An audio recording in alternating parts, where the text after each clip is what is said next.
Viral di media sosial, seorang tukang parkir diusir oleh emak-emak dan karyawan sebuah minimarket. Awalnya tukang parkir itu didatangi oleh karyawan minimarket yang menggunakan seragam dan direkam oleh emak-emak yang diduga merupakan pemilik lahan minimarket tersebut. Saat sang wanita menghampirinya, tukang parkir itu terlihat sedang jongkok di tepi jalan minimarket dan mengenakan rompi berwarna oranye. Dinilai meresahkan, wanita tersebut pun mengusir tukang parkir di minimarket itu.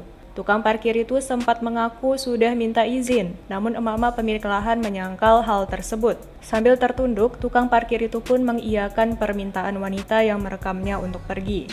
Unggahan tersebut menuai pro kontra warganet. Ada yang mendukung aksi wanita itu dan ada pula yang menilai perilaku dirinya terlalu kasar.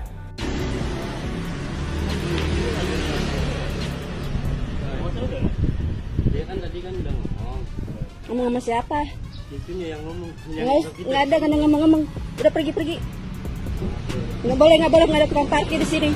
Soalnya ini bukan milik Indomaret, ini milik pribadi. Udah pergi. Jangan sampai ada massa di sini.